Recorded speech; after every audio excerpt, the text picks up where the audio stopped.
¿Qué harías si en tu cumpleaños número 75 tu propio hijo te regalara una traición? Para Ana Beatriz, esta pesadilla se hizo realidad cuando Diego, el hijo al que le dio todo, la abandonó en una lujosa residencia para ancianos, creyendo que se deshacía de un problema. Lo que él nunca imaginó fue que ese lugar, años dorados, era en realidad el corazón del imperio que su madre había construido en secreto. Esta no es la historia de una anciana desamparada. Es el relato de una mujer poderosa que está a punto de enseñarles a su hijo y a su nuera una lección sobre justicia que nunca olvidarán. Una historia de dignidad y fortaleza que ha conmovido a millones de corazones en todo el mundo. ¡Feliz cumpleaños, mamá! Este es tu nuevo hogar, anunció Diego, mi hijo, mientras depositaba mi maleta frente a las imponentes puertas de una residencia para adultos mayores. Aquí, profesionales dedicados te brindarán los mejores cuidados. En silencio, asimilando el golpe, aferré mi bolso con fuerza. Cristina, su esposa, esbozaba una sonrisa que no llegaba a sus ojos. Al cruzar el umbral del despacho del director, éste se levantó, revelando una expresión de genuino desconcierto. Diego, en su ceguera, aún ignoraba la magnitud del error que acababa de cometer. Espero que disfrutes esta historia. Mi mamá, la trajimos para que se quede.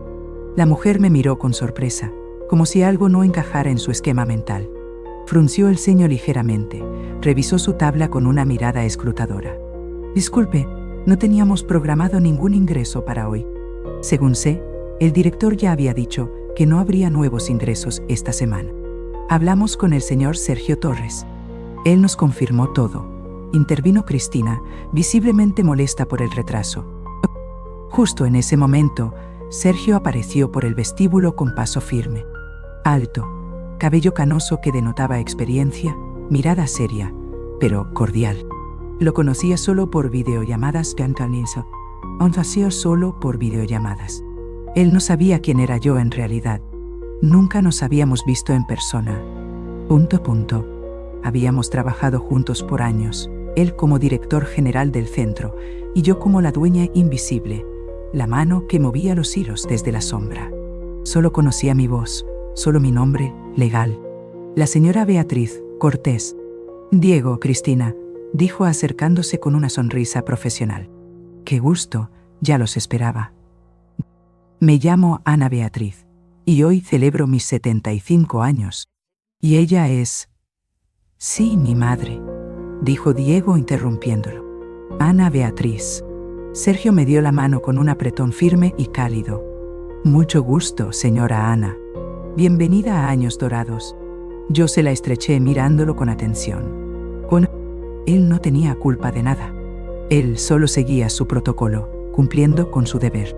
Él también era, sin saberlo, una pieza más del intrincado juego del destino. Mamá, ¿este es tu nuevo hogar?, dijo Diego con voz suave, como si estuviera dándome un regalo valioso. Aquí vas a estar mejor que en ese departamento antiguo. Aquí te van a cuidar personas capacitadas. Sí, agregó Cristina, mirando todo con esa sonrisa suya que parecía pintada con escarcha, fría e impersonal. Aquí estarás más cómoda que en tu viejo mundo. Me miraban esperando agradecimiento, una señal de aprobación. No entendían. No comprendían la magnitud de lo que acababan de hacer, la profundidad de su error. El hijo que crié con tanto amor, al que di todo sin reservas, me entregaba como si yo no tuviera voluntad propia, como si yo ya no fuera más que un estorbo, un objeto desechable. Diego dejó mi maleta en el suelo de mármol blanco con un ruido sordo. La mañana despuntó como tantas otras que he vivido en soledad desde la partida de mi esposo. Bueno, nosotros ya nos vamos, dijo con una ligereza que me heló la sangre. ¿Ni siquiera van a tomar una taza de té conmigo?, pregunté en voz baja, sintiendo que las lágrimas amenazaban con brotar. Ay, mamita, no te pongas así, saltó Cristina con impaciencia. ¿Es mejor que te acomodes? Mañana te llamamos. Y así, sin un beso de despedida, sin un abrazo sincero, se dieron la vuelta y se fueron con la misma indiferencia con la que se abandona una planta seca en la calle. Yo los miré alejarse sin decir nada, con el alma hecha pedazos. Cuando la puerta se cerró tras ellos, sentí que una parte esencial de mi vida se apagaba para siempre. El silencio que quedó era definitivo, un abismo insondable. La ruptura estaba consumada. Sergio me miró con un gesto sereno, aunque en sus ojos pude vislumbrar una sombra de compasión. «Copel, estaré. Oda Ana, si me permite, la acompaño a su habitación y luego podemos revisar los documentos de ingreso». «Oh,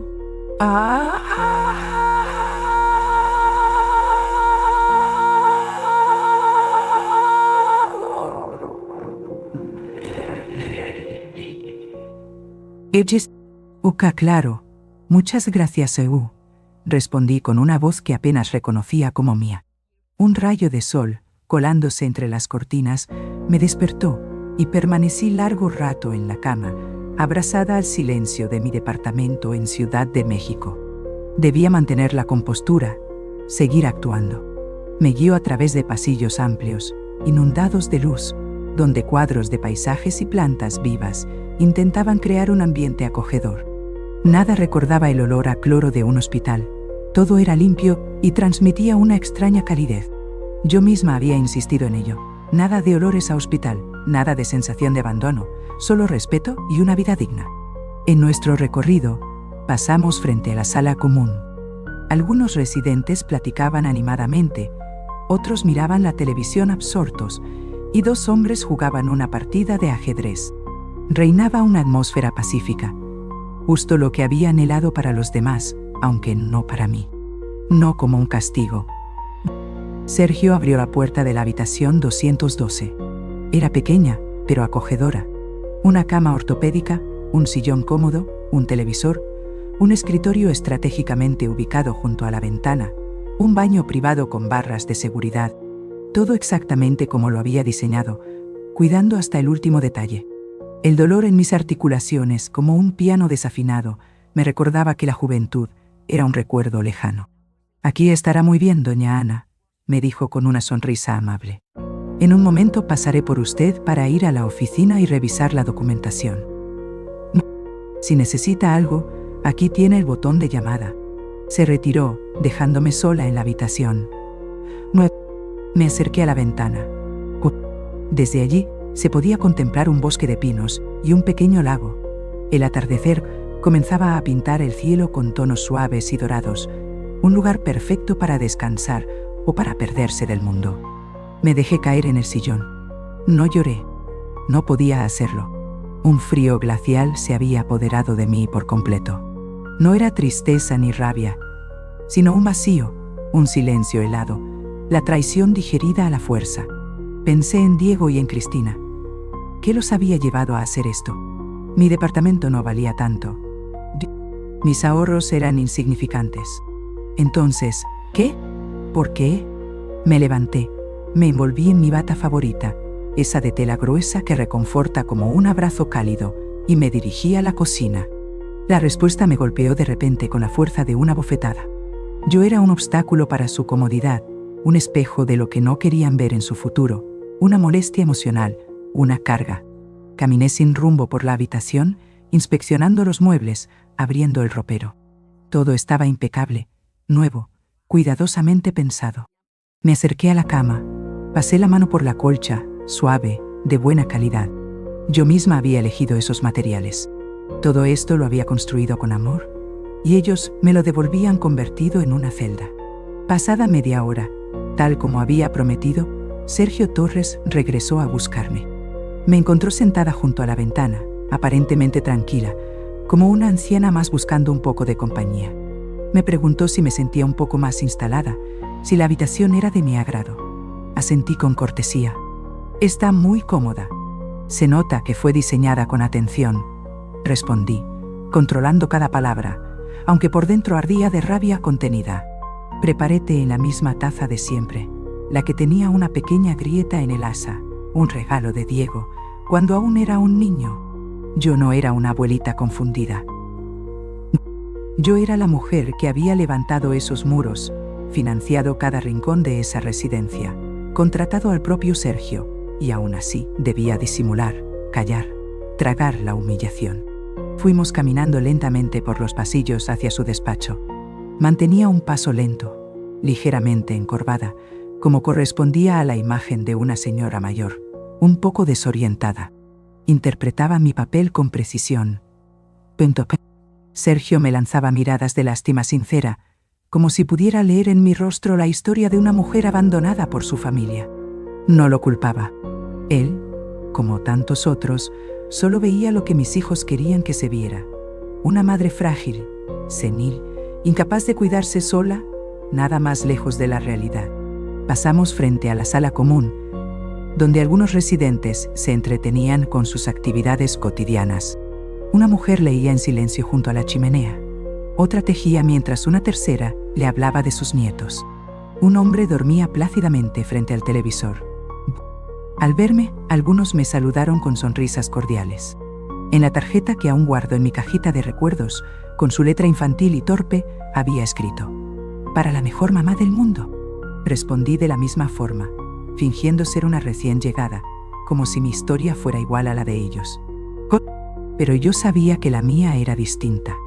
Yo no llegaba allí a pasar mis últimos días. Yo llegaba para recuperar lo que era mío y para enseñar a quienes me habían dado la espalda que no se abandona a una madre así, sin consecuencias. El despacho de Sergio era amplio, con grandes ventanales por los que se filtraba la luz dorada de la tarde. Me ofreció asiento frente a su escritorio y sacó una carpeta con formularios, documentos de ingreso, preguntas médicas. Todo estaba en orden. Todo estaba en orden. Su voz era cálida, pausada, y su manera de hablar inspiraba confianza. Empezó a pedirme los datos habituales: nombre completo, fecha de nacimiento, dirección, padecimientos médicos, medicamentos que tomaba. Yo respondía con voz serena, a veces fingiendo dudar, dejando entrever pequeños lapsos de memoria para reforzar la imagen que ellos habían vendido de mí. Era doloroso jugar ese papel, pero necesario. En un momento hizo una pausa. Me miró con atención y dijo: «Su hijo me comentó que tiene algunos problemas de memoria». «¿Es cierto?». Lo miré a los ojos conteniendo el dolor y respondí: «A veces me siento un poco distraída. Nada grave». Mientras contemplaba la taza, me preguntaba qué había sido de aquel niño inocente. A las 10 en punto, el timbre resonó en el departamento. «Cosas de la edad, supongo», él asintió comprensivo. «No se preocupe, tenemos muy buenos profesionales. Aquí vamos a ayudarla con todo». Cuando por fin terminamos con la documentación, él se recostó en su silla, satisfecho, y sonrió. «Eso es todo por hoy. Mañana vendrá nuestro médico a hacerle un chequeo completo». Me puse de pie para retirarme, pero justo cuando estaba por cruzar la puerta, me detuve. Me giré hacia él fingiendo curiosidad y dije con tono tranquilo: «Señor Torres, ¿le importaría mostrarme los documentos de constitución de esta residencia? Tengo cierto interés en conocer mejor este lugar donde voy a quedarme». Él se sorprendió. Los documentos de la sociedad propietaria, la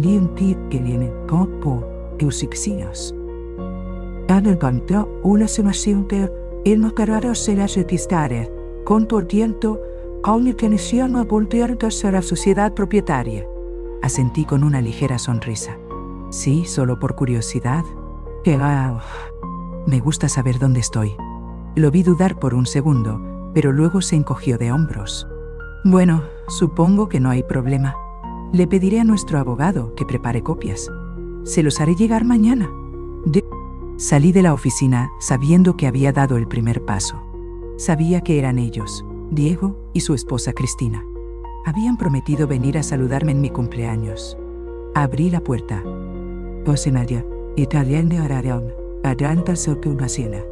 Abrí la puerta. Cuando él leyera mi nombre, Ana Beatriz Cortés, como accionista principal del grupo propietario, la fachada que me habían construido comenzaría a desmoronarse.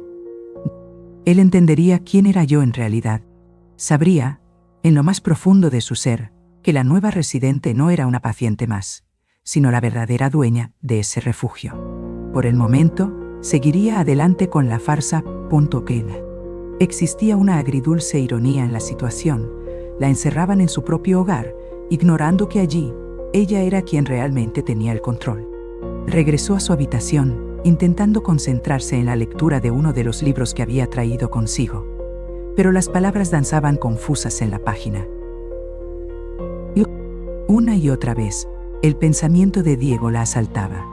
¿De verdad creía él que estaba perdiendo la razón? ¿O era simplemente una excusa conveniente para apartarla del camino? Le molestaba su independencia, su firme decisión de vivir sola, de no depender de ellos, de rechazar sus constantes sugerencias, de mudarse a su lado. Tal vez no le perdonaba que siguiera siendo fuerte, quizá le recordaba aquello que él nunca pudo ser, una persona con principios. Al caer la noche, un suave golpe resonó en la puerta. Era Carla, la enfermera de turno, una joven de rostro amable y modales delicados. En el umbral estaba mi hijo, alto, elegante, envuelto en un traje caro que le sentaba a la perfección. Le ofreció una taza de té acompañada de galletas, preguntándole si necesitaba algo más. Ana Beatriz le devolvió la sonrisa, agradecida. Muchas gracias, Carla. Todo está bien. La joven se ofreció a ayudarla a cambiarse o a prepararse para dormir, pero Ana Beatriz le aseguró que podía hacerlo sola. Antes de que se marchara, le preguntó cuánto tiempo llevaba trabajando allí. Casi 3 años. Me encanta este lugar. Hay tanto respeto. Y el director, el señor Sergio Torres, es un hombre justo. Nunca nos trata como empleados, sino como parte de una familia. Ana Beatriz asintió. Le alegró saber que Sergio había mantenido vivo el espíritu que ella misma había querido sembrar desde el principio. Atención digna, ambiente cálido, trato humano. Aquella información era valiosa, aunque añadía peso a lo que debía hacer después. No le gustaba ponerlo en una situación comprometida, pero él había sido arrastrado al engaño sin saberlo. Él no era su enemigo. A la mañana siguiente, tras el desayuno, salió a caminar por los jardines. Junto a él, Cristina, impecable como siempre. Peinado perfecto, maquillaje sutil y una sonrisa educada, pero distante. El aire era puro, impregnado del aroma a pino. Pasó junto a un pequeño grupo de residentes que charlaban animadamente, bajo la sombra de un árbol. La saludaron con sonrisas amables. Se sentía observada, como si todos intentaran descifrar quién era aquella señora recién llegada. Caminó hasta un banco, se sentó y observó a una pareja de ancianos que caminaban de la mano. La miraron con ternura. ¿Es nueva por aquí?, preguntó la mujer. Desde ayer, respondió Ana Beatriz con amabilidad. Pues bienvenida. Este es un buen lugar. Se vive tranquilo, en paz. Le va a gustar. Ana Beatriz asintió. Eso espero, dijo, aunque sabía que no estaba allí para adaptarse, sino para recuperar lo que le habían arrebatado. En ese instante sintió, con una claridad meridiana, que no podía permitir que Diego y Cristina destruyeran aquello. No solo por ella, sino por los demás ancianos que dependían de ese espacio. «Feliz cumpleaños, mamá», dijo Diego con una efusividad que no sentía del todo, entregándome un ramo de crisantemos. Aquella residencia no podía ser utilizada como un vertedero emocional por hijos desalmados. A media mañana, tal como se había anunciado, la visitó el médico del centro, un señor mayor de aspecto sereno, con una voz suave y una mirada sincera. La examinó con cuidado, le hizo preguntas, le pidió que hablara un poco sobre su estado mental. Ana Beatriz respondió con la misma lucidez de siempre. Cuando terminó, el médico la miró con cierta perplejidad. Y dice que su hijo afirmó que usted tenía signos de demencia.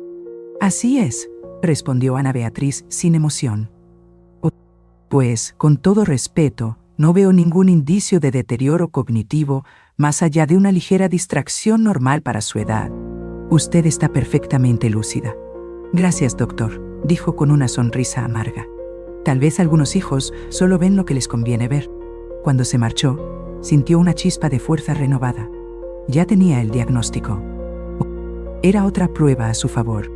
Ya no solo era la dueña de aquel lugar, sino también, oficialmente, una mujer mentalmente sana. Ya no podían usar aquella excusa. Era hora de actuar. Regresó a la recepción y pidió hablar con Sergio Torres. «Feliz cumpleaños, señora Ana», añadió Cristina, depositando un beso frío en mi mejilla. Cuando llegó, le dijo en voz baja: ¿podría recordarle a su abogado que me prepare los documentos de la sociedad, por favor? Estoy esperando eso. Por supuesto, doña Ana Beatriz. En cuanto me los entreguen, se los traigo personalmente. Ana Beatriz asintió con gratitud. Ya no había vuelta atrás. Sabía que al leer aquellos documentos y ver su nombre en letras grandes como socia mayoritaria del grupo Años Dorados, algo se rompería. Y cuando llegara ese momento, quería estar ahí frente a él, no para humillarlo, sino para dejar en claro que no estaba sola, que nadie tiene derecho a desaparecer a su madre, ni siquiera por comodidad. Una hora después, alguien tocó suavemente la puerta de su habitación. Al abrir, ahí estaba él, Sergio Torres, con una carpeta de color beige en sus manos. Tal como prometí, dijo con respeto. Le entregó los documentos, copias simples pero completas, los estatutos del Grupo Bienestar Dorado S.A., empresa que administraba todas las residencias del mismo nombre.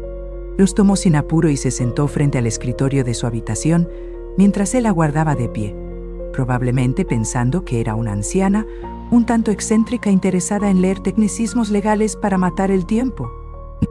Pero su expresión cambió apenas vio lo que hizo.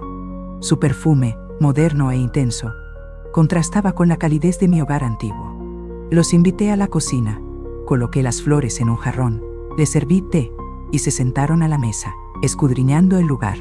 Abrió directamente la primera página y buscó la sección de accionistas sin lentes, sin titubeos, sin fingir torpeza. Ahí estaba en negritas, como siempre: Ana Beatriz Cortés, 90% de participación. Sin decir una palabra, le pasó el documento abierto en esa hoja. Él lo tomó y lo leyó con atención. Primero lo recorrió con la vista, luego frunció el ceño y volvió a leer. Por tercera vez ya no leía, escudriñaba. Levantó la mirada y la miró como si no supiera con quién estaba hablando. Su voz salió quebrada. ¿Usted es...? Ana Beatriz asintió despacio. Sí, Sergio, soy yo. La misma con la que hablaste por videollamada todas esas veces. La misma que diseñó hasta los uniformes del personal, la que firmó tus contratos. Pero al parecer, también la misma que su propio hijo cree que debe ser descartada como una prenda vieja. Él se dejó caer en el sillón frente a ella. Su rostro, generalmente seguro, se había desarmado. Conocía bien esa mirada. Era una mezcla de lástima y desdén. No era para menos, después de la revelación. Transcurrieron unos segundos que se sintieron como una eternidad, hasta que por fin logró articular una frase. No puedo creerlo. Yo mismo aprobé el ingreso. Le creí cada palabra a su hijo. Ana Beatriz intervino, levantando la mano suavemente para detenerlo. No te disculpes, Sergio. Tú actuaste de buena fe. Creíste lo que ellos dijeron, y sé que no te diste cuenta. No eres tú el que está en juicio, si acaso. Te necesito ahora más que nunca. Necesito que estés conmigo, porque esto apenas empieza. Él respiró hondo, cerró la carpeta y se incorporó. ¿Qué quiere que haga? Primero, tu computadora y tu teléfono. Necesito un espacio privado para hacer unas llamadas. ¿Podemos usar tu oficina? Sergio Torres asintió sin dudar. Claro, pase lo que pase, estoy con usted. Caminaron juntos por el pasillo. Ana Beatriz sentía que, por primera vez en días, estaba recuperando el control. Observaban mis cortinas viejas, aunque impecables, el linóleo desgastado, las fotos en la pared. Esa residencia no era una prisión para ella, era su fortaleza. Entraron al despacho. Sergio cerró la puerta y le ofreció su computadora portátil, sentándose en silencio a un lado, expectante. Ana Beatriz encendió el dispositivo, inició sesión en su cuenta de correo corporativo, protegida por doble autenticación. El mundo digital que llevaba años construyendo se abrió ante ella. Ahí estaba todo: contactos clave, documentos legales, respaldos bancarios, todo lo que necesitaba. Tomó el celular de Sergio y marcó el número directo del abogado de su confianza, Pablo Saavedra, a quien siempre había llamado simplemente Saavedra o Pablito, según el contexto. Un hombre de palabra, de esos que no abundan, contestó al segundo timbre. Sí, Pablo, Soy Ana Beatriz. Hubo un breve silencio. Doña Ana, Dios mío, ¿está todo bien? ¿Por qué llama desde este número? No, no está todo bien, dijo sin rodeos. Y necesito que tomes nota porque te voy a dictar instrucciones que no admiten demora. Durante los siguientes 15 minutos, le resumió con tono firme, pero sin lágrimas, todo lo que había sucedido. Cómo Diego Cortés y Cristina habían elaborado una excusa sobre su salud mental. Cómo habían organizado su traslado y manipulado al personal del asilo sin saber que era suyo. Cómo todo había sido orquestado para sacarla de su casa y poner las manos sobre sus bienes. Estoy segura de que pensaban, ¿cómo puede vivir así en este museo del pasado? Mamá, te tenemos una sorpresa, anunció Diego, tras unos minutos de plática trivial sobre el clima. Pablo Saavedra escuchaba en silencio, con respiración pesada. Al final solo dijo, lo tengo claro. ¿Qué quiere que haga? Punto 1. Bloquea inmediatamente todas las cuentas bancarias y tarjetas a nombre de Diego Cortés, incluidas las que tiene nuestra financiera. A partir de este momento, lo considero no autorizado. Motivo: sospecha fundada de intento de fraude y apropiación indebida, acompañado de presunta manipulación emocional para declararme incapaz. En breve te envío el informe médico que demuestra que estoy perfectamente lúcida. ¿Entendido? Y luego, punto 2, el contrato de garantía solidaria que firmé como aval para la hipoteca de su casa. Quiero que inicies la rescisión inmediata. Quiero que el banco les exija el pago total y anticipado del crédito. El documento está en tu poder. Revísalo. Yo firmé y yo retiro mi respaldo. Silencio. Luego su voz, más baja. Doña Ana, ¿está segura? Eso puede dejarlos en la calle. Pablo respondió con firmeza. Ellos me dejaron emocionalmente en la calle en mi cumpleaños, además. ¿Una sorpresa? Pregunté con cierta desconfianza. Que prueben de su propia medicina. No los odio, pero ya no los protejo. ¿Lo haré? Mañana a primera hora tienen una carta del banco en su casa. Y quiero una notificación formal al correo de Diego Cortés, que sepa que fue por decisión mía. Sin rodeos. Colgó, tonta. Sergio Torres la miraba con una mezcla de respeto y admiración que no necesitaba palabras. No sabía que era usted tan determinada. No siempre lo fui, le dijo. Pero hay momentos en que la dignidad debe defenderse como si fuera la vida misma. Le ofreció un vaso de agua. Lo aceptó y bebió con lentitud. El sabor metálico ya no era desamparo. Era la sensación de haber actuado. Y aunque sabía que al día siguiente estallaría la tormenta, también sabía que ella estaría lista para enfrentarla. A la mañana siguiente, el día amaneció extrañamente silencioso. Ni el canto de los pájaros, ni los saludos habituales del personal la distrajeron de lo que esperaba. Hemos decidido que necesitas un verdadero descanso, intervino Cristina con su voz melodiosa. Sabía que ese silencio era solo el presagio de la tormenta. Se levantó temprano, se duchó sin apuro, se puso ropa cómoda, pero sobria, y bajó al comedor para desayunar entre los demás residentes.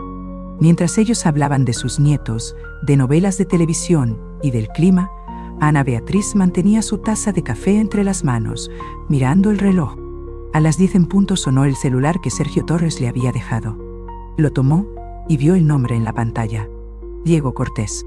No contestó. Esperó a que cortara. Al minuto, otro llamado. Esta vez de Cristina. También lo ignoró. Luego comenzaron a llegar los mensajes. Primero uno corto. Mamá, ¿qué pasa? No puedo acceder a mis cuentas. Después otro. Ego Cristina también dice que el banco bloqueó todo. ¿Hiciste algo? Y yo. Siguió tomando su café, mientras sentía en el estómago ese extraño placer, que no es venganza, sino justicia. La justicia simple, cruda, silenciosa, punto final. Ellos empezaban a saborear el mismo desconcierto que ella había sentido 2 días atrás, cuando la bajaron del carro y la entregaron a un sitio sin aviso, con sonrisas falsas y excusas disfrazadas de preocupación. Te llevaremos a un lugar muy bonito, fuera de la ciudad. Por fin sabían lo que era sentirse impotente, ignorado, traicionado. No respondía a ninguno de los mensajes. Su silencio hablaba por ella con más claridad que cualquier palabra. Alrededor del mediodía, Sergio Torres entró discretamente a su habitación. La miró, asintió con seriedad y dijo: «Están aquí en la recepción. Exigen hablar con usted. Están alterados. Como me pidió, los hice esperar en la sala de reuniones. Les dije que usted decidiría si quería recibirlos. ¿Desea hacerlo?». Ana Beatriz se levantó sin responder. Caminó hacia el espejo, se peinó con calma, alisó la blusa que llevaba puesta. «Dame 5 minutos y cuando entren, asegúrate de que la cámara de seguridad esté grabando todo por si acaso». 5 minutos después, entró en la sala de reuniones del centro. El espacio, elegante y sobrio, se definía por cortinas beige, una mesa redonda de madera, 4 sillas de alto respaldo y una ventana que daba al jardín interior. Allí estaban ellos, sentados. La tensión palpable. Cristina tenía los ojos enrojecidos y brillantes por las lágrimas. Diego, por su parte, mostraba un rostro demacrado, como si la noche anterior hubiera sido una tortura insomne. Apenas me vieron. Cristina se levantó de golpe. «¿Qué demonios hiciste?», espetó, la voz temblorosa de ira. Aire fresco, naturaleza, atención personalizada. «¿A un balneario?», pregunté sorprendida. «Nos bloqueaste las cuentas». «No. ¿Estás loca?», respondí, levantando la mano en un gesto de calma, sin alzar la voz. «Si vas a gritar, esta conversación termina aquí». Diego se levantó y la tomó del brazo, obligándola a sentarse de nuevo. Luego me miró, la desesperación y la súplica mezcladas en su mirada. «Mamá, por favor, explícame. No entiendo nada». «El banco nos congeló todos los fondos. Dicen que fue por instrucción del accionista principal del grupo. Dijeron tu nombre. ¿Es verdad? ¿Tú hiciste esto?». «Sí, Diego, fui yo». Mi voz resonó serena. «Y no solo eso, también retiré mi firma como garante de su hipoteca. En pocas semanas, el banco exigirá el pago total de la deuda. Su casa será embargada si no lo hacen». Cristina jadeó como si un golpe la hubiera dejado sin aliento. Diego, en cambio, se desplomó en la silla, como si la vida se le hubiera escapado del cuerpo. «¿Por qué?», susurró él. «La última vez que estuve en uno fue hace 20 años, con tu padre». «Bueno, algo así», respondió Diego, evitando mi mirada. «¿Por qué nos haces esto?». «¿Y tú realmente tienes el descaro de preguntar eso?», respondí, sorprendida por la calma que emanaba de mí. «¿De verdad no ves el daño que causaron? Me sacaron de mi casa, me mintieron. Me hicieron creer que me llevaban de paseo y me abandonaron en una residencia como si fuera un perro viejo. Y todo en mi cumpleaños. ¿Crees que eso no tiene consecuencias?». Cristina trató de recuperar la compostura, aunque su rostro aún reflejaba la conmoción. «Pero si este lugar es mejor que tu casa, mira lo bonito que es. Mira cómo te cuidan. Lo hicimos por tu bien. Este lugar lo construí yo», afirmé con voz firme, «con mi dinero, con mi esfuerzo, con mi visión. Yo creé este centro. Es mío. Me trajeron a mi propia casa sin saberlo. Me entregaron como si fuera una carga y ni siquiera se molestaron en averiguar quién soy realmente. Me subestimaron. Empaca cosas para unas 2 semanas». Había algo en su tono, en sus ojos esquivos, que me puso en alerta máxima. Diego me miraba con ojos vacíos. «Mamá, yo no sabía. Te juro que no sabía. Pensé que era solo una inversión tuya, una renta más. Nunca imaginé». «No imaginaste porque no te importó imaginar. Te dio igual. Lo que querías era deshacerte de mí. Tenías tus razones, tus excusas, tus justificaciones. Pero al final del día, me trataste como si ya no valiera, como si fuera una cosa». Cristina cruzó los brazos, visiblemente derrotada. «¿Y ahora qué? ¿Nos vas a dejar en la calle? ¿Ese es tu castigo?». No es un castigo. es una consecuencia. Lo que hagas con eso depende de ti. Tal vez por fin aprendas lo que significa esforzarse. Tal vez entiendas lo que significa ganarse la vida en vez de esperar que mamá lo resuelva todo con un cheque. Diego bajó la cabeza. Su voz era apenas un susurro cuando habló. ¿Qué esperas que hagamos ahora? Eso ya no me corresponde a mí. Pero te voy a dar una última oportunidad, Diego. Hice una pausa y lo miré fijamente. Intenté sonsacarles más detalles, pero se limitaron a repetir. Es una sorpresa, ya lo verás. Me resigné a empacar. Abrí una cuenta de ahorro a tu nombre. Si logras mantener un empleo estable y presentas constancia de haber recibido ayuda psicológica, qué buena falta te hace, en 5 años podrás acceder a ese dinero. No es caridad, es una red para cuando estés listo para crecer de verdad, pero hasta entonces no cuentes conmigo. Se hizo un silencio espeso. Solo se escuchaba el leve zumbido del aire acondicionado. Permanecí en pie mirando a los que alguna vez consideré mi familia. Ya no los odiaba, tampoco los amaba. Solo sentía una lejanía inmensa, como si estuviéramos en planetas diferentes. Quiero que se vayan. Este lugar es privado y no quiero volver a verlos aquí. Cristina fue la primera en levantarse, sin decir una palabra. Esa. Caminó con rigidez hacia la puerta. Diego la siguió, pero antes de salir, me miró por última vez. En sus ojos ya no había soberbia, solo vacío. Cerró la puerta tras de sí con un sonido seco. Yo me quedé sola en la sala de reuniones. En mi vieja, pero resistente maleta, coloqué un par de batas, un suéter grueso, algunos libros y mis medicamentos para la presión. Sentí que mis piernas temblaban y me senté, no de debilidad, sino por el peso de todo lo que había enfrentado. Sergio Torres apareció con una taza de té caliente. Me la tendió sin hablar. Bebí un sorbo. Me supo a calma, me supo a justicia, a pesar del dolor. Lo ha hecho bien, doña Ana Beatriz, dijo con voz suave. Muy bien. No sé si fue bien, respondí sin apartar la vista de la ventana, pero era necesario. Las semanas siguientes fueron las más duras, no porque dudara de lo que había hecho, sino por el silencio que vino después. Un silencio distinto al que había sentido los primeros días, ese que se parecía a la soledad del abandono. Este nuevo silencio era más profundo, más frío, era el eco constante de una guerra emocional que había estallado en mi interior. Diego Cortés y Cristina no se rindieron fácilmente. Los días siguientes al enfrentamiento vinieron acompañados de una oleada de llamadas, mensajes, correos electrónicos. Algunos estaban llenos de súplica, otros de reproche, algunos incluso de amenaza velada.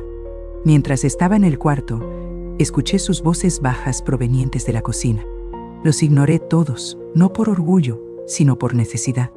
Sabía que cualquier respuesta solo abriría la puerta a nuevas manipulaciones, a nuevas formas de victimizarse, de distorsionar la verdad. Ellos aún no comprendían lo esencial. No se trataba del dinero, ni de la casa, ni de sus cuentas bloqueadas. Se trataba de respeto y lo habían perdido. Comenzaron a utilizar intermediarios. Primero fue mi prima Clara, a quien no veía desde hacía más de 10 años. Una mujer de carácter fuerte que nunca me había demostrado mayor cariño. Me llamó histérica, creyendo que estaba salvándome de un secuestro. Cristina le había pintado un panorama de película. Una mujer anciana, enferma, atrapada por inescrupulosos en una residencia que no podía abandonar. La voz de Clara temblaba con una indignación que me taladraba el tímpano a través del teléfono. Beatriz, están abusando de ti. Te están manipulando. Esos abogados tuyos te están lavando el cerebro, vociferaba. ¿Crees que sospecha algo?, preguntó Cristina con cautela. Parece que no. Lo importante es llevarla allá. La dejé desahogarse. La dejé agotar hasta la última sílaba de su discurso airado.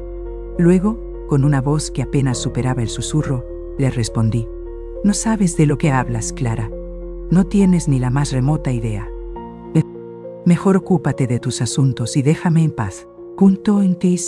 Corté la llamada, sintiendo la certeza de que no volvería a insistir.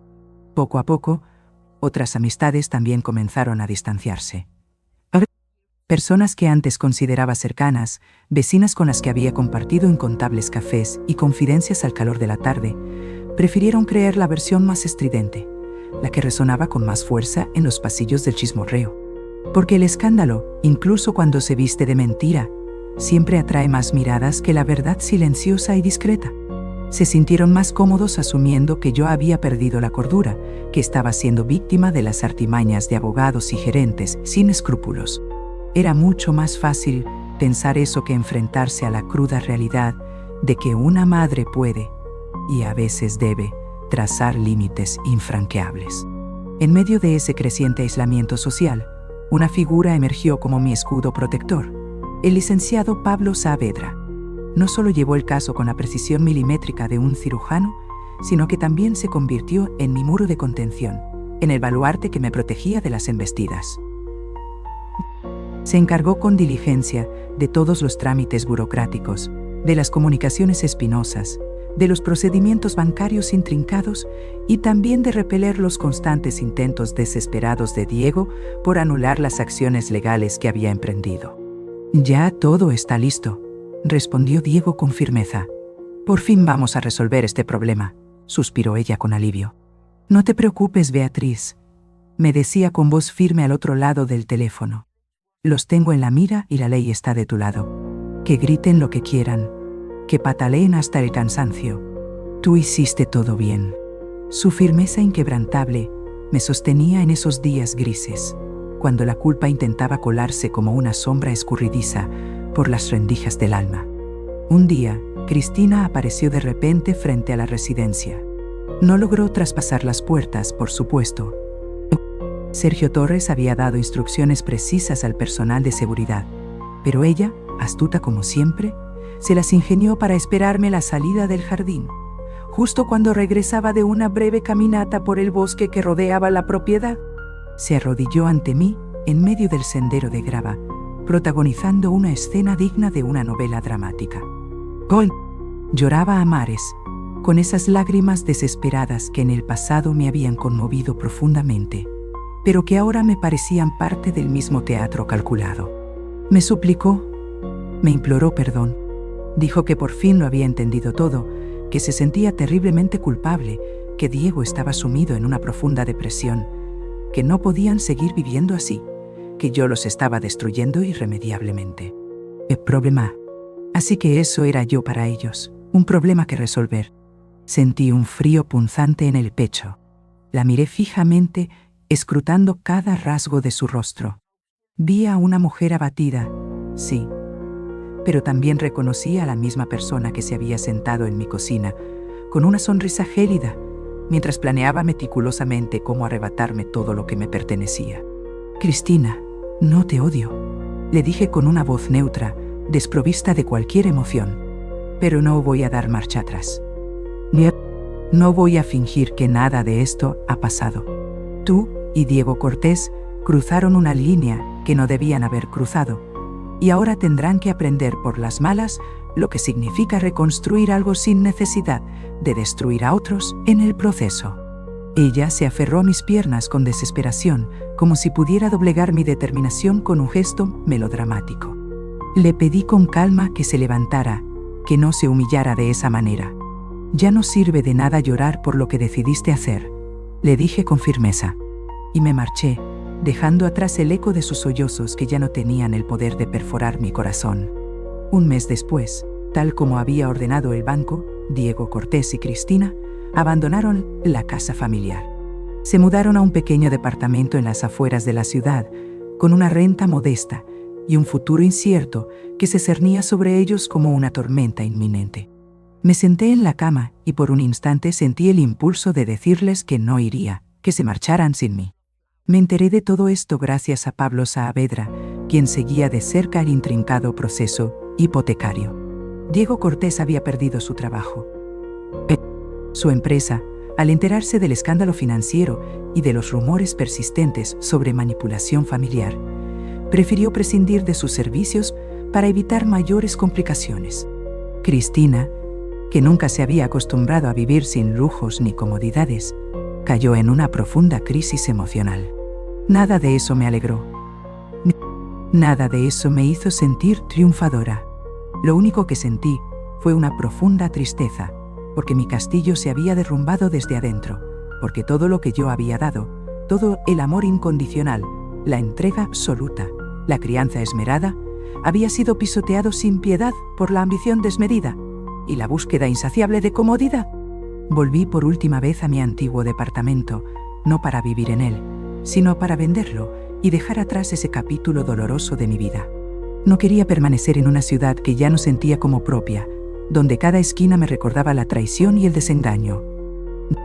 El dinero obtenido de la venta, junto con una parte considerable de mis ahorros, lo deposité en una cuenta a nombre de Diego Cortés, una cuenta que él no podía tocar bajo ninguna circunstancia.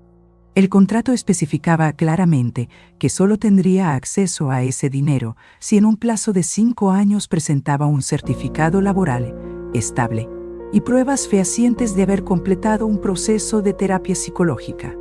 No era un acto de venganza, sino una oportunidad genuina, una cuerda lanzada al fondo del pozo para que, si alguna vez decidía salir a la superficie, tuviera algo de qué aferrarse. Yo, por mi parte, compré una casa pequeña en un pueblo costero del sur, donde el mar acariciaba las piedras con un susurro constante y melodioso. Pero sabía que era inútil. Ya lo habían decidido todo. Siempre había soñado con vivir cerca del agua y ahora, sin nada que me atara al pasado, pude cumplir ese anhelo largamente acariciado. Era una casa sencilla, de un solo piso, con una terraza amplia que daba al océano y un jardín exuberante donde planté lavanda, romero y rosas blancas.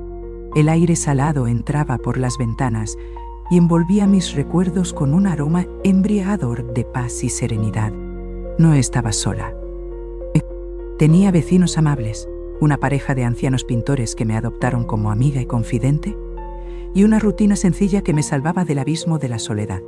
Pintar, leer, caminar por la orilla, contemplar atardeceres de ensueño y, sobre todo, estar en paz conmigo misma, porque al final, la única batalla que verdaderamente cuenta es la que se libra en el interior del corazón. Pasaron 3 años de silencio reparador, de profunda transformación, de ardua reconstrucción interior. En ese tiempo no supe nada de Diego Cortés. No pregunté, no indagué, no espié en redes sociales, ni llamé a conocidos en busca de información. Decidí, por primera vez en mi vida, soltar el pasado sin rencor, sin expectativa, sin esa esperanza vana que solo hiere cuando se prolonga demasiado. Me dediqué por completo a mi nueva vida, como una mujer que se reencuentra consigo misma a los 78 años. Para ellos, yo era solo un objeto que debía ser trasladado del punto A al punto B. Salí con la maleta. Mis días eran tranquilos y apacibles. Me levantaba temprano, preparaba mi café con canela, regaba el jardín mientras el sol nacía lentamente sobre el mar y pasaba las tardes entre pinceles y libros. Me acostumbré a hablar sola, a contemplar el horizonte infinito y a escuchar el murmullo constante de las olas. Aquí me encontraba, aprendiendo a disfrutar la quietud, no como una condena, sino como un preciado don. Mis vecinos, esos artistas jubilados, se transformaron en mi círculo más íntimo. Compartíamos las tardes, risas quedas, secretos susurrados. A veces evocábamos el pasado, hablábamos de los hijos, de esas decisiones que marcan la vida. Ellos también conocían las cicatrices familiares. Comprendí que no estaba sola, que el dolor por los hijos es una sombra que acompaña a muchas madres, aunque permanezca silenciado. Mi cumpleaños número 78 amaneció con la melodía del mar y el trino de los pájaros sobre los tejados, como cualquier otro día. No aguardaba nada, ni visitas, ni felicitaciones. Diego la tomó de mis manos. Muy bien, mamá. Solo pensaba en concluir un cuadro que me había tenido ocupada durante semanas. Un atardecer en tonos naranjas y violetas, inspirado en las puestas de sol que admiraba desde mi terraza. Me senté frente al lienzo con una taza de té y comencé a dar las últimas pinceladas cuando un sonido inesperado rompió el silencio. El chirrido de la reja de entrada. Me asomé por la ventana y allí estaba él, de pie, junto al portón de madera, con una expresión dubitativa y una sencilla bolsa en la mano. Era Diego. Mi corazón dio un vuelco. Por un instante, pensé que era una ilusión. Lo noté más delgado, más maduro. Su rostro ya no era el del joven arrogante que me había llevado a la residencia con un discurso de falsa compasión. Nuevas líneas surcaban su frente, y en sus ojos no había altivez ni culpa impostada, sino algo más auténtico, quizás cansancio o un arrepentimiento sincero. Se acercó lentamente a la entrada sin abrirla. «No, ¿puedo pasar?», preguntó, como si dudara de tener aún ese derecho. Asentí en silencio. Le abrí la puerta y lo vi entrar al jardín con pasos cautelosos, como quien pisa tierra sagrada. En sus manos llevaba un pequeño ramo de flores silvestres, margaritas, lavanda, unas ramitas de romero, flores modestas, pero sinceras, de esas que crecen al borde del camino, no las que se compran con una tarjeta de crédito. Vámonos. Bajamos las escaleras y nos subimos al reluciente SUV negro que conducían. «Feliz cumpleaños, mamá», dijo en voz baja, ofreciéndome el ramo. Lo tomé y aspiré su aroma. Me sorprendió la emoción que despertó en mí ese gesto sencillo, no por las flores en sí, sino por lo que representaba. El primer paso, el único que yo no podía dar. «Gracias, hijo», respondí. «Son mis favoritas». Nos sentamos en la terraza Pantón. El silencio se instaló entre nosotros, pero no era un silencio incómodo. Era una pausa necesaria, como el aire que se toma antes de sumergirse en lo profundo. Yo lo observaba con la serenidad de quien ya no espera nada, y precisamente por eso puede recibirlo todo. «Encontré trabajo», dijo por fin, «en una empresa de construcción. Empecé descargando materiales, pero me ascendieron. Ahora coordino el área logística. No es mucho, pero estoy aprendiendo a hacerlo bien». Asentí. No necesitaba expresarle mi alegría. Él la vio en mis ojos. Fui a terapia durante 2 años seguidos. Me hizo bien, muy bien. Entendí muchas cosas sobre mí, sobre papá, sobre ti. Miré por la ventana las calles familiares pasar a mi lado, sintiendo que no solo me alejaban de mi casa, sino de mi vida entera. Hizo una pausa, bebió un sorbo del café que le había servido. Luego me miró, y por primera vez en mucho tiempo vi al niño que había criado, vulnerable, humano. Fui un cobarde. «Mamá, te fallé. Pensé que te estaba haciendo un favor, pero en el fondo solo quería que desaparecieras de mi vida, porque me hacía ruido tu existencia, porque no sabía cómo encajarla en mi mundo, en mi vida cómoda. Y cuando Cristina lo propuso, me pareció fácil. Te fallé. Lo sé, Pente, Alan. Solo quiero que sepas que si no me perdonas, lo entiendo, pero necesitaba decírtelo». Mis ojos se llenaron de lágrimas, pero no eran lágrimas de dolor, sino de alivio.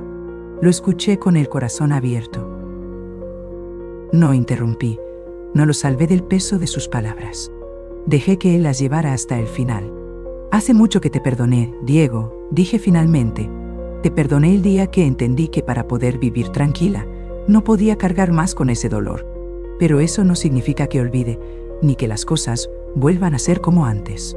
Un presentimiento frío y pegajoso crecía con cada kilómetro recorrido. El auto abandonó la ciudad. «Significa que estoy en paz y que si tú quieres reconstruir algo conmigo, tiene que ser desde otro lugar. Quiero venir aunque sea de vez en cuando», dijo con voz entrecortada. «Compartir un café, ayudarte con las compras, escucharte hablar de tus cuadros. No te pido más. Mi casa siempre estará abierta para ti, hijo», respondí.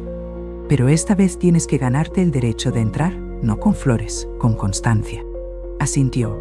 «Dona hace que se cierra con alterne y de marianta. Así para así el asintió. Nos quedamos en silencio contemplando el mar. Las gaviotas volaban bajo, el viento era suave, y por primera vez en años sentí que algo dentro de mí se reacomodaba. No porque él hubiera regresado, sino porque yo ya no lo necesitaba para sentirme completa. Esa noche, cuando él se marchó, supe que no todo estaba perdido, que quizás no volveríamos a ser una familia como antes, pero sí podríamos construir algo nuevo, algo real, algo sin máscaras ni imposiciones. Y comprendí al fin que había ganado. No a ellos, sino a mí misma. Había vencido la culpa, el miedo, la necesidad de complacer. Los edificios dieron paso a campos otoñales deslucidos, luego a bosques que perdían su follaje dorado. Había aprendido a elegir mi paz por encima de todo, y ese fue, sin duda, el regalo más hermoso de todos. Después de aquella tarde en que Diego vino a verme, la vida volvió a moverse con una cadencia distinta. Como si un engranaje que había estado fuera de lugar finalmente encajara. No sucedió nada espectacular. No hubo reconciliaciones de película ni promesas eternas. No hacía falta. Lo que hubo fue algo mucho más valioso. Silencio compartido, presencias honestas, cafés bebidos, mirando el mar sin necesidad de hablar demasiado. Diego volvió a visitarme un par de veces más. Sin agenda, sin dramatismo. Traía pan dulce del mercado o me ayudaba a regar las plantas. Se sentaba en la terraza y me contaba de su trabajo, de los obreros con los que compartía la jornada, de los desafíos sencillos que empezaba a valorar. Yo lo escuchaba sin interrogar, sin juzgar, sin esa urgencia materna de querer reparar o controlar. Me limité a estar, a recibirlo, como quien deja abierta una ventana para que entre la brisa, sabiendo que no puede retener el viento, solo disfrutarlo mientras está. Supe por el propio Diego que él y Cristina se habían divorciado hacía más de un año. Ella no pudo adaptarse a una vida sin privilegios y buscó refugio en sus padres, en un estilo de vida más superficial. No le deseé mal. Nunca le desearía mal a nadie. Cristina, sentada en el asiento delantero, revisaba su celular con fruición. Pero también entendí que había personas que simplemente no encajan en el mundo de uno. Que hay lazos que duelen menos cuando se cortan que cuando se sostienen a la fuerza. Así como hay amores que deben dejarse ir para que uno pueda vivir sin estar pidiendo perdón por respirar. Los días siguieron su curso, imperturbables. En mi casa, al lado del mar, todo fluía con su propio ritmo. Los rosales florecían puntualmente, como si obedecieran a un reloj interno. Las gaviotas anunciaban el atardecer con sus vuelos rasantes y sus graznidos melancólicos. El sonido de las olas marcaba las horas como un reloj antiguo, perfecto y constante, una melodía que acompañaba mi nueva existencia. Yo, que durante años viví con la sensación de estar corriendo contra el tiempo, por fin sentía que lo había alcanzado, que caminábamos juntos. Pintaba sin la ansiedad de terminar, dejando que los colores danzaran libremente sobre el lienzo. Leía sin mirar el reloj, sumergiéndome en las historias hasta perder la noción del tiempo. Cocinaba solo para mí, con el mismo esmero con el que antes cocinaba para una familia entera, disfrutando de los sabores y los aromas. Había encontrado el placer de vivir sola sin estar sola, porque ya no me dolía la ausencia, porque había aprendido a no confundir amor con apego, ni compañía con obligación. De vez en cuando recibía llamadas de Sergio Torres, que seguía al frente de la residencia Años Dorados, y me contaba cómo iban las cosas, cómo estaban los residentes, las mejoras que se habían hecho en las instalaciones. Diego conducía en silencio, con el rostro tenso.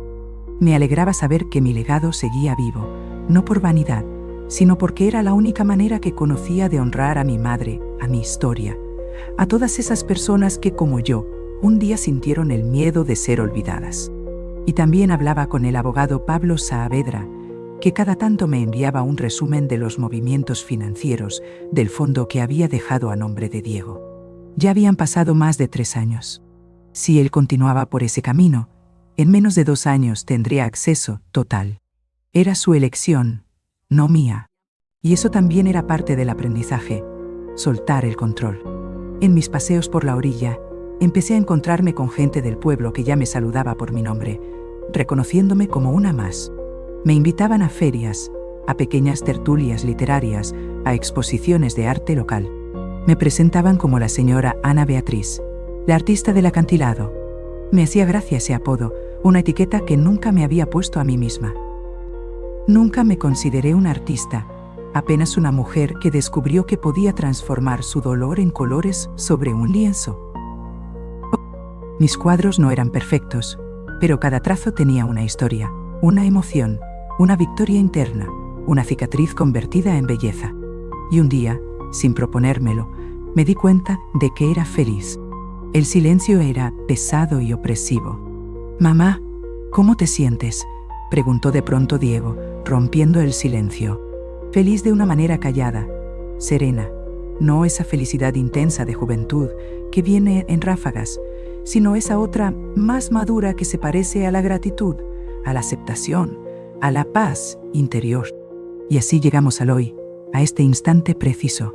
Me siento en mi terraza mientras escribo esto, sintiendo la brisa marina acariciando mi rostro como una caricia suave. A lo lejos, el sol se va hundiendo lentamente en el horizonte, tiñendo el cielo de una paleta infinita de naranjas y dorados, un espectáculo sublime. A mis pies duerme plácidamente mi gato, un callejero que adopté hace unos meses y que ahora ronronea feliz a mi lado. En mi mesa hay una taza de té humeante, una flor silvestre que recogí esta mañana y un cuaderno lleno de historias, de vivencias, de reflexiones. Historias como esta que no son cuentos de hadas, que no tienen príncipes azules ni finales de fantasía, pero sí tienen alma, corazón, ¿verdad? Historias que hablan de lucha, de pérdida, de amor verdadero, de esos amores que también duelen, como el amor incondicional por un hijo que a veces te lastima. Historias que, como la vida misma, no siempre son dulces, pero siempre valen la pena ser contadas, compartidas, vividas.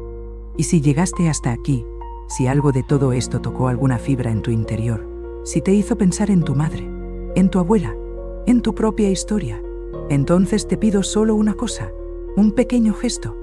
Déjame un comentario. Dime desde dónde estás leyendo estas palabras. Comparte tu sentir, tu experiencia, tu emoción. Porque aunque yo haya aprendido a vivir sola, a disfrutar de mi soledad, nunca dejé de creer en el poder de las palabras compartidas, en la conexión humana, en la empatía. Bien, respondí en voz baja, intentando disimular mi angustia. Y porque al final del día, todos necesitamos saber que no estamos tan solos como creemos, que hay alguien al otro lado que nos entiende, que nos escucha, que nos acompaña. Gracias por leerme, gracias por estar ahí, gracias por permitirme compartir mi mundo contigo. Y nunca olvides que mientras respiras, mientras el sol siga saliendo cada mañana, siempre hay tiempo para comenzar de nuevo, para reinventarte, para ser feliz. Ana Beatriz M. Y así, en la calma de su hogar junto al mar, Ana Beatriz encontró su verdadera victoria. No se trataba de recuperar su dinero ni de castigar a quienes la hirieron, sino de ganarse a sí misma. Su historia nos enseña que la fortaleza más grande no nace de la venganza, sino de la dignidad y la capacidad de reconstruir la vida con amor propio. El regreso de un hijo arrepentido no fue el final, sino la prueba de que el perdón, aunque difícil, abre la puerta a un nuevo comienzo, uno basado en la honestidad y el respeto ganado. Ella nos deja la lección más poderosa de todas. La paz interior es el tesoro más grande que podemos poseer, y nunca es tarde para elegir ser felices. Gracias desde lo más profundo de nuestro corazón por haber escuchado esta historia. Si te ha conmovido, compártela, para que el mensaje de Ana Beatriz llegue a cada rincón del mundo y nos recuerde que después de la tormenta, siempre, siempre sale el sol. Es que últimamente estás como distraída, añadió Cristina sin mirarme. La semana pasada te llamé y me preguntaste quién hablaba, se burló. Solo no escuché bien, me defendí, sintiendo la injusticia de sus palabras. Claro, claro, dijo con sorna, sin dar crédito a mi explicación. Y cuando dejaste prendida la plancha, menos mal pasé a tiempo. Eso no es cierto, dije con firmeza. Ese día ni siquiera la encendí. Mamá, ya basta, intervino Diego, alzando ligeramente la voz. No vamos a discutir. Esto lo hacemos por ti. Estás sola en una casa grande. Es mucho para ti. Y ya no estás en edad de hacerte cargo de todo. Me quedé callada, tragándome las palabras de protesta que pugnaban por salir. Discutir no tenía sentido. Llevaban meses buscando señales de que yo estaba perdiendo la cabeza, exagerando cada pequeño error. como si no pagar una factura a tiempo o confundir una fecha fueran pruebas irrefutables de senilidad. Me volví a mirar por la ventana, sintiendo la humillación y la impotencia. Recordé otro viaje, muchos años atrás. Tenía unos 30 años. Viajábamos en el viejo carro de mi esposo rumbo a un asilo público. Llevábamos a mi madre. Después de su derrame cerebral, apenas hablaba y a menudo no nos reconocía. No teníamos dinero para contratar una cuidadora, ni fuerzas para atenderla todo el día. La dejamos en un lugar lúgubre, de paredes grises, con olor a cloro y tristeza. Murió allí a los 3 meses. De pena. Nunca me lo perdoné. En su memoria me hice una promesa solemne. Si algún día la fortuna me sonreía y tenía dinero, haría hasta lo imposible para que ningún anciano terminara sus días en condiciones tan deplorables. Tras la inesperada muerte de mi esposo, heredé una buena suma. Con ese capital, erigí una red de residencias privadas para adultos mayores, no con fines de lucro, sino con el firme propósito de brindar una atención digna y humana. La bauticé Años Dorados. Nunca revelé que era la dueña. Operaba todo a través de una sociedad anónima. Eso me permitía visitar los centros como una cliente más, sin que nadie sospechara mi verdadera identidad. Diego sabía que tenía algún negocio, pero jamás se interesó en los detalles. Para él, era solo una renta más que me permitía ayudarle cuando lo necesitara. «Mamá, ¿estás bien?», me preguntó de nuevo, interrumpiendo el curso de mis pensamientos. «Estoy pensando», respondí con voz suave. «Pues eso está bien», dijo Cristina con una sonrisa forzada. «Piensa en lo bien que te la vas a pasar, sin preocupaciones, sin responsabilidades». El carro giró hacia una carretera más estrecha, flanqueada por altos pinos. El aire se tornó más fresco y fragante. Tras unos minutos, llegamos a unos portones de hierro forjado de imponente belleza. Sobre ellos, un letrero elegante anunciaba: «Residencia privada, Años Dorados». El corazón me dio un vuelco inesperado. Reconocí el logo, una hoja de arce dorada, el mismo que yo dibujé una tarde en una servilleta mientras soñaba con este lugar. No podía dar crédito a lo que veía. Me habían traído a mi propia residencia. Me quedé mirando el letrero, con el corazón encogido por la angustia. Años Dorados. No podía ser una simple coincidencia. Era mi logo, mi diseño, mi obra maestra. Ellos, sin ser conscientes de la verdad, me estaban dejando aquí, en el lugar que yo misma había creado como un refugio para otros, sin siquiera imaginar que algún día alguien querría encerrarme en él. Todo se me antojó irónico, cruel y amargo. El lugar era hermoso, con senderos bien cuidados, jardines floridos que estallaban en color, un edificio moderno con ventanales enormes y terrazas soleadas, un lugar pensado con amor, no para convertirse en mi prisión, sino para que los mayores pudieran transitar sus últimos días con dignidad y respeto. Y ahora mis propios hijos, mi carne y mi sangre, me estaban condenando aquí sin saber que era mío, sin saber que este retiro era mi legado, mi testamento vital. «Ya llegamos», dijo Diego, deteniendo el carro frente a la entrada principal. Su voz sonaba orgullosa, como si esperara mi gratitud. «¿Te gusta?». No le respondí.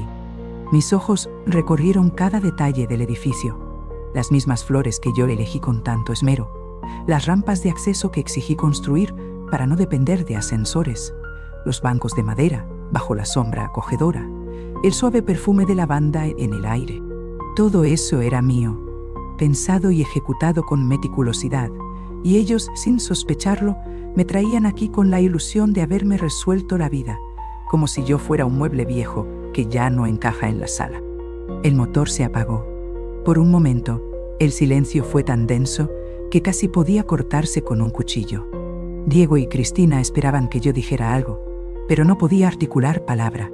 La traición era tan grande, tan silenciosa, tan brutal, que las palabras se escondían en mi garganta, negándose a salir.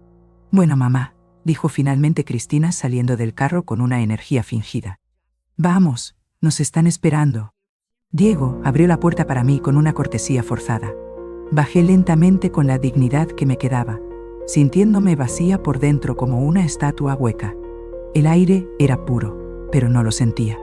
No era libertad lo que respiraba, era el sabor metálico del desamparo, de la soledad más absoluta. Caminamos hacia la entrada.